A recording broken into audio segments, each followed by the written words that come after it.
scammer ចេញដីកាបង្កក់ទ្របចាប់មេ scammer ឈ្មោះចិនស៊ីជាអ្នកណាចិនស៊ីជាទីប្រឹក្សាសម្ដេចហ៊ុនសែនចិនស៊ីជាទីប្រឹក្សាសម្ដេចហ៊ុនសែនហើយបើចិនស៊ីជាទីប្រឹក្សាសម្ដេចហ៊ុនសែនហើយសម្ដេចហ៊ុនសែនអត់មាត់មួយម៉ាត់អត់ប្រតិកម្មតើអ្នកណាធ្វើអីកើតណាតើនរណាធ្វើអីកើតវាអត់មាននរណាធ្វើអីកើតទេវាជាប់ផុងទៅហើយណាលោកអ្នកប្រុសស្រីត្រូវដឹងថាវាជាប់ផុងទៅហើយវាមិនមែនតែធ្វើអីកើតទេណាចា៎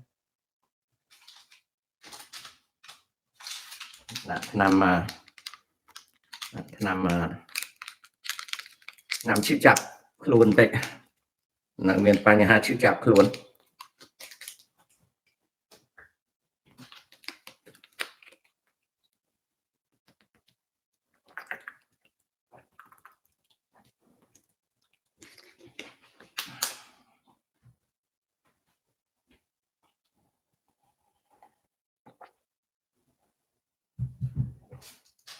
វាអត់ទៅរួចទេរឿងហ្នឹងអញ្ចឹងខាងកូរ៉េខាងត្បូងគេធ្វើកិច្ចការហ្នឹងណាគេធ្វើកិច្ចការហ្នឹងគឺគេជំរុញទេហើយសុំបញ្ជាក់ផងដែរថារឿង scammer ដំបូងយើងត្រូវដឹងថាសម្បុក scammer នៅទីណាណាយើងត្រូវដឹងថាសម្បុក scammer ហ្នឹងនៅទីណាសម្បុកចោលអនឡាញហ្នឹងនៅទីណាដំបូងយើងត្រូវដឹងអំពីសម្បុកចោលនៅទីណាអូខេដំបូងយើងត្រូវដឹងថាសម្បុកចោលនៅទីណាដំបូងយើងត្រូវដឹងរាជការមិនអើពើគ្រាន់តែសម្ដែងថាសហការអន្តរជាតិតាក់ទងនឹងចោរកម្មដោយប្រងើយកន្តើយណាដោយប្រងើយកន្តើយបាទដោយប្រងើយកន្តើយមិនដោះស្រាយបញ្ហាពុករលួយជាប្រព័ន្ធក្នុងជួររាជការកម្ពុជាណារាជការមិនអើពើគ្រាន់តែសម្ដែងសហប្រតិបត្តិការអន្តរជាតិគ្រាន់តែសម្ដែងថាសហណាថាធ្វើគ្រាន់សម្ដែងថាធ្វើសហការអន្តរជាតិដែលតាក់ទងនឹងចោរកម្មដោយប្រងើយកន្តើយមិនដោះស្រាយបញ្ហាពុករលួយជាប្រព័ន្ធក្នុងជួររាជការទេនេះគឺជាបញ្ហាមួយ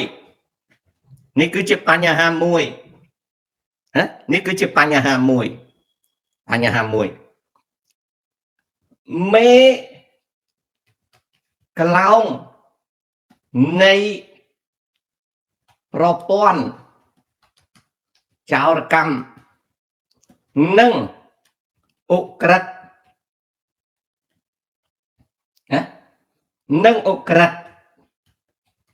កម្មតាមអ៊ីនធឺណិតជាទីប្រឹក្សារបស់មន្ត្រីជាន់ខ្ពស់និងជាសមាជិកព្រឹទ្ធសភាកម្ពុជានេះគឺជាយើងបញ្ហាណាមេខ្លោងនៃប្រព័ន្ធចោរកម្មអក្រិតកម្មតាមអ៊ីនធឺណិតជាទីប្រឹក្សារបស់មន្ត្រីជាន់ខ្ពស់ណានឹងនាំច្រឡំ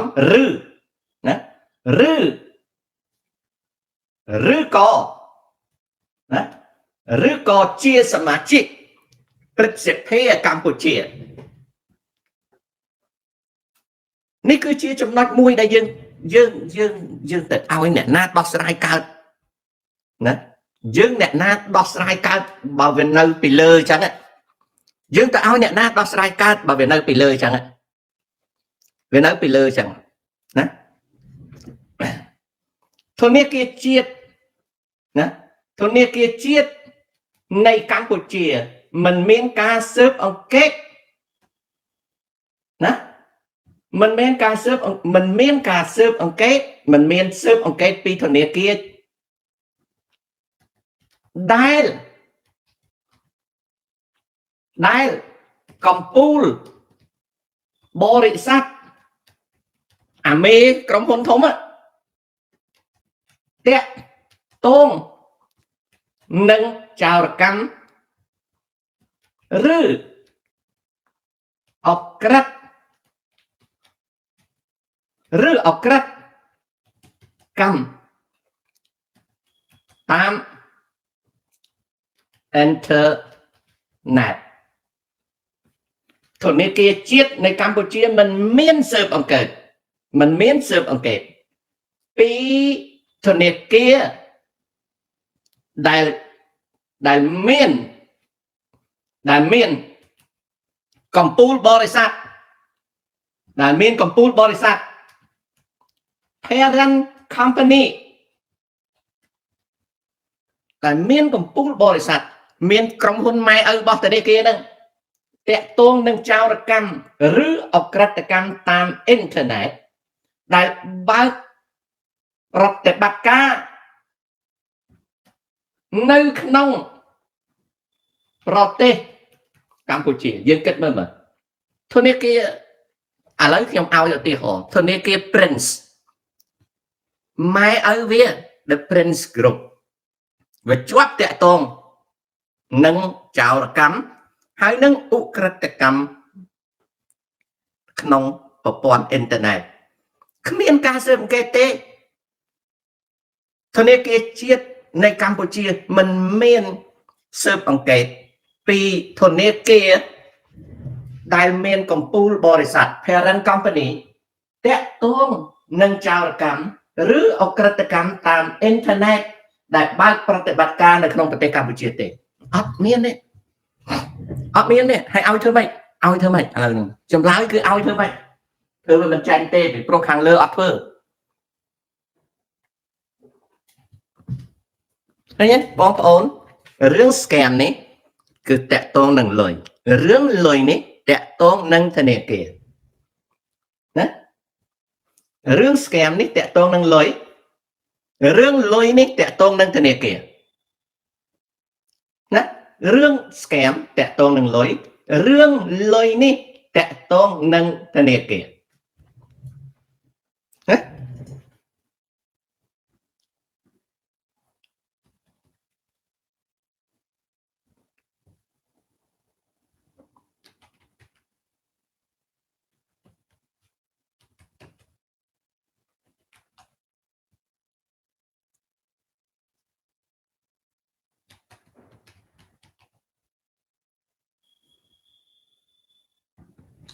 ណា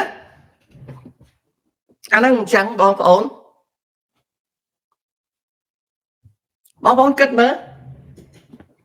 ណាបងប្អូនគិតមើលដល់ប៉ុណ្្នឹងហើយមិន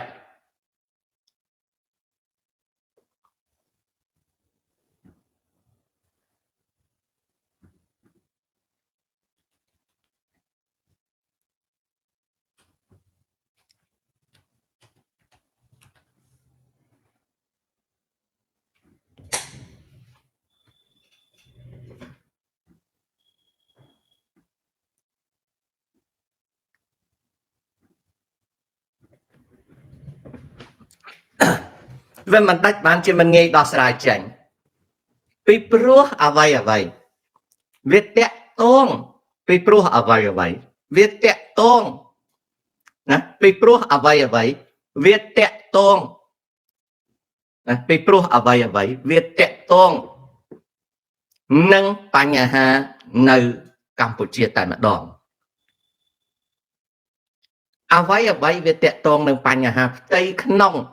នៅកម្ពុជាតែម្ដងកំពូលនៃប្រព័ន្ធអំណាចនៅកម្ពុជា កាលណាលោកមិនដោះស្រាយបញ្ហានេះសូវិជាសេចក្តីប្រកាសគ្មានប្រយោជន៍ទេសំណួរសួរថាតើធនាគារជាតិនៃកម្ពុជាបានដឹងថាធនាគារដែលប្រតិបត្តិការលើទឹកដីខ្លួនប្រព្រឹត្តចោរកម្មទេណាធនាគារជាតិនៃកម្ពុជាមិនមានស៊ើបអង្កេតអំពីណាមិនមែនស៊ើបអង្កេតពីធនាគារដែលមានកំពូលបរិស័ទ parent company តាក់ទងនឹងចោរកម្មឬអក្រិតកម្មតាមអ៊ីនធឺណិតដែលបើកប្រតិបត្តិការនៅកម្ពុជាការលាងលុយក្រខ្វក់បាននឹងកំពុងកើតឡើងតាមប្រព័ន្ធធនាគារនិងហិរញ្ញវត្ថុនៅកម្ពុជាតែធនាគារជាតិណាតែធនាគារជាតិនៃកម្ពុជាហាក់អត់ដឹងលើអំពីរឿងនេះទេបានសេចក្តីថាប្រព័ន្ធធនាគារលក់រាយនិងវិនិយោគនៅកម្ពុជាកំពុងជួបជាំដោយអំពើចោរកម្មបានសេចក្តីថាប្រព័ន្ធធនាគារលក់រាយនិងវិនិយោគនៅកម្ពុជាកំពុងជោគជាំដោយអំពើចោរកម្ម money laundering scamming washing hacking បងប្អូនជ្រាបទេប៉ុន្មានសប្តាហ៍មុនខ្មែរយើងនៅ Facebook បាននិយាយថាថៃចិត្តរលំហើយពីព្រោះប្រជារាស្ត្រថៃដកលុយចាញ់ពី account អត់បានទេខ្មែរដែលប្រើភាពស្អប់ខ្ពើមទៅលើថៃបានបន់ព្រះសំពះទេវតាហើយសៀមវារលំរលាយហើយបានផ្សាយបន្លឺថាធនាគារវាអស់លុយបាត់បងប្អូនខ្ញុំបានបង្ហាញថាវាមិនមែនបញ្ហាហិរញ្ញវត្ថុនឹងទេគឺធនាគារកំពុងតែបោសសម្អាត criminal accounts in banking system ដែលកំពុងតែប្រើប្រាស់ដោយ scammers ហើយនឹង money launderers that was why ធនាគារវៀតណាមធនាគារថៃឡង់គេសម្អាត account គេនិយាយមិនទាន់ផុតពីមាត់ផងកម្ពុជាឥឡូវជួបប្រទះបញ្ហាដែលខ្មែរមួយចំនួននៅក្នុង Facebook បន់ឲ្យគេរលាយឃើញទេ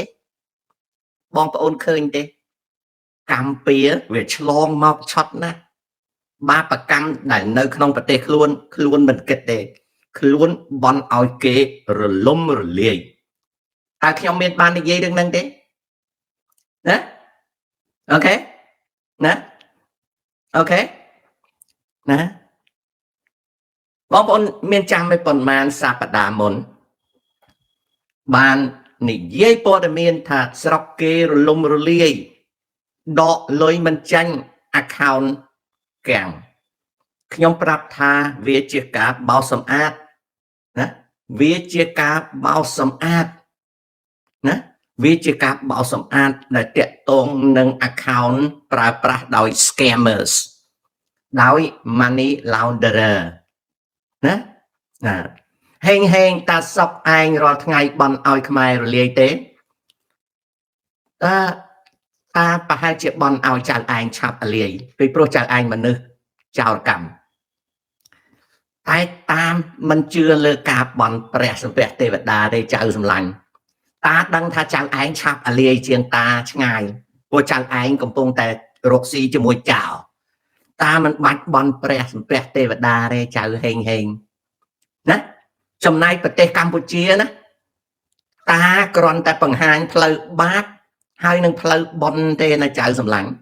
តែបើហេងឯងនេះតាដឹងទី1ចៅឯងរលត់រួចទៅហើយរលត់មានន័យថាម៉េចចៅ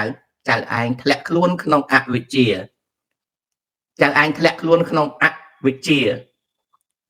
ដូច្នេះចៅឯងរលត់ដូច្នេះបន្ទាប់ពីរលត់មួយជំហានទៀតគឺរលាយណាចៅសម្លាញ់ណាចៅហេងបើចៅមិនភ្ញាក់អត់មានអ្នកណាទេព្រះសម្មាសម្ពុទ្ធចង់ជួយទេវទត្តប៉ុន្តែទេវទត្តព្រះធរណីស្រូបតតបាននេះគឺជាវាសនាកម្មរបស់មនុស្សយើងម្នាក់តាកើតមហារាជតាស្លាប់ដោយសារមហារាជស្លាប់យឺតស្លាប់លឿនអាស្រ័យទៅលើកម្មរបស់តាចៅឯងសពថ្ងៃនេះតាប្រាប់ចៅតាស្រឡាញ់ណាហេងចៅឯងកំពុងរលត់របស់ដែលរងចាំចៅគឺរលាយអានោះអញ្ចឹងចៅឯងមិនបាច់ចោតគេទេបាបកម្មរបស់ចៅឯងគេហៅថាបាបណាបំណាដែលអ្នកបានសាងវានឹងវិលមករកអ្នកមិនខានគ្រប់គ្នាណាចៅយើងទាំងអស់គ្នានឹងអញ្ចឹងត្រឡប់មកវិញការលាងលុយក្រខ្វក់បាននឹងកំពុងកើតឡើងតាមប្រព័ន្ធធនាគារនិងហិរញ្ញវត្ថុនៅកម្ពុជាតែធនាគារជាតិនៃកម្ពុជាហាក់ឥតដឹងឮអំពីរឿងនេះទេបានសេចក្តីថាប្រព័ន្ធធនាគារលក់រាយនិងវិនិយោគនៅកម្ពុជាកំពុងជោគជាំដោយអំពើចោរកម្មកំពុងជោគជាំដោយអំពើចោរកម្ម Money launderer, scammers, hackers